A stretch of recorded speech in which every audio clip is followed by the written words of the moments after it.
Salut, dans la vidéo d'aujourd'hui, j'aimerais parler des taxes immobilières et à quel moment de ton investissement tu peux profiter de cette taxe-là, à quel moment ça peut être un avantage pour toi. La suite, juste après les génériques.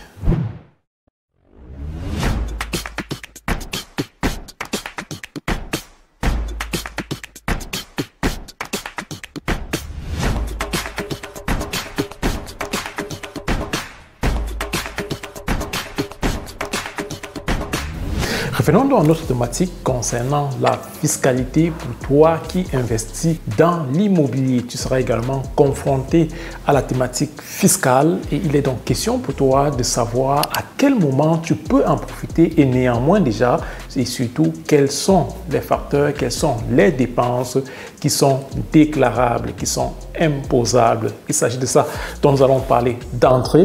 Alors, tu dois savoir que lorsque tu entreprends comme ça un investissement immobilier, tu vas payer des frais, que ce soit pour ton crédit, tu seras appelé à payer des taux d'intérêt, que ce soit dans le cadre de la gestion de ton bâtiment, tu seras appelé à payer des frais de service et bien d'autres choses. Et il s'agit donc ici de partager avec toi ces dépenses-là qui sont imposables. Je vais commencer immédiatement en premier par les taux d'intérêt. Lorsque tu vas acquérir ton bien immobilier, tu iras à la banque pour un crédit. Si tout se passe bien, si tout a été bien conçu, tu vas obtenir comme ça un crédit de la banque et de ce crédit-là, tu seras habilité donc à payer des taux d'intérêt à la banque pour le fait que la banque t'octroie ce crédit. Ils vont te demander de leur payer comme ça le quote-part et le quote-part, c'est les taux d'intérêt. Autre chose, tu payeras également les taux de remboursement. Il sera question de rembourser également ce crédit que tu as pris. Alors, il y a les taux d'intérêt et il y a les taux de remboursement. Alors, ce qui est déclarable ici lors de ta déclaration fiscale, c'est les taux d'intérêt. Donc, ce n'est pas le taux de remboursement, c'est les taux d'intérêt. 2%, 3%, 4%, selon ce que tu as eu comme offre, ça, tu peux les déclarer complètement, il faut le préciser, 100% dans tes impôts. Alors, autre chose, toutes les dépenses relatives à l'investissement immobilier sont également déclarables dans les impôts. Et quand je parle de dépenses relatives à l'investissement immobilier, je fais référence ici au notaire, parce que tu iras chez le notaire, tu seras appelé à payer comme ça des frais de notaire. Cela, c'est déclarable dans tes impôts. Autre chose, tu seras appelé à payer ce qu'on appelle le Grunderwerbsteuer. En fait, c'est l'impôt sur le transfert de l'immobilier d'un propriétaire à un autre propriétaire. Alors, tu payes des impôts également là pour cela. Ces impôts-là sont également déclarables dans les impôts. Si tu es passé par un agent immobilier pour obtenir ce bien-là que tu es en train d'acquérir, les frais de l'agent immobilier, tu les déclares également dans les impôts. Donc, tous les frais relatifs à l'acquisition du bien immobilier en soi sont déclarables dans les impôts. Il faut tout simplement garder les factures et tout cela, tu les déclareras avec ton fiscaliste dans tes impôts. Autre chose également qui est déclarable dans les impôts, c'est les frais de gestion de ton appartement ou alors de ton immeuble. C'est un immeuble que tu as acquis, tu as généralement un service qui va gérer cela et ce service-là, les frais que je dépense pour cela, tu peux également les déclarer dans les impôts. Et je tiens une fois de plus à préciser ici que nous parlons d'investissement immobilier locatif parce que dans le cas d'un investissement résidentiel, c'est complètement autre chose. Tu n'as pas du tout grand-chose que tu peux déclarer dans les impôts. Nous avons fait une vidéo relative à cela. Nous parlons ici d'investissement immobilier locatif. Donc, dans ce cas, et comme je parlais, le troisième point, c'est donc des dépenses liées à ce service-là qui s'occupe de la gestion de ton immeuble ou alors de ton appartement. Tout ce que tu dépenses pour cela, tu peux bien évidemment également les déclarer dans tes impôts. Autre chose également qui est déclarable dans les impôts, c'est le taux d'amortissement appelé AFA en allemand, Abschreibung für Abnutzung. Donc ça également, tu peux déclarer dans tes impôts.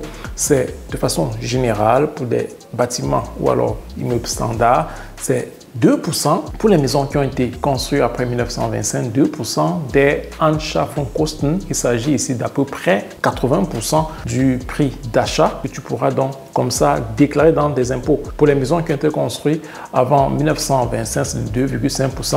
Après 1925, c'est de 2% que tu déclares comme ça pendant 50 ans. Donc 2%, comme je dis tantôt, des Anschaffungskosten. Les Anschaffungskosten ici, c'est à peu près 80% du prix d'achat. Ça veut dire quoi? Si je prends un exemple, si la maison a coûté 100 000 euros, alors tu as 80% des 100 000 euros, il s'agit de 80 000, et tu as 2% donc des 80 000, soit donc 1 600 euros que tu vas déclarer comme ça dans tes impôts chaque année pendant 50 ans. Donc, et ça ne concerne que ce taux d'amortissement-là. Donc, 1 600 € sera déclaré chaque année pendant 50 ans dans tes impôts. Et ça, c'est ce qu'on appelle le taux d'amortissement. Donc, cela va s'ajouter naturellement aux autres dont j'ai cité d'entrée, à savoir les taux d'intérêt, tout ce que tu as dépensé pour l'acquisition du bien en question, tout ce que tu dépenses dans le cadre de la structure qui gère ton bâtiment. Donc, ça, c'est autre chose. Le taux d'amortissement est également déclarable dans ce cas-là. Bien entendu, ici, on a encore des taux encore plus élevés. Ça dépend du type de biens comme les tantôt. Ça peut être des biens, ce qu'on appelle Denkmalschutz immobilier. Là, c'est encore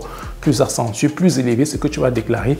On a des Neubau, c'est-à-dire que des immeubles ou alors appartements qui ont été nouvellement construits, là encore, c'est encore plus élevé. Donc, ça dépend vraiment de l'état du bien, du type de bien. Mais ce que tu dois savoir, c'est que le taux d'amortissement, il est déclarable dans les impôts. Je te prierai plutôt de t'approcher de ton fiscaliste ou alors de nous contacter. Tu bénéficies d'un premier entretien complètement gratuit et nous te dirons avec notre fiscaliste qu'est-ce qu'il y a lieu de faire, qu'est-ce qui correspond à ton immobilier, quel taux d'amortissement est idéal pour toi et surtout la stratégie fiscale à mettre sur pied.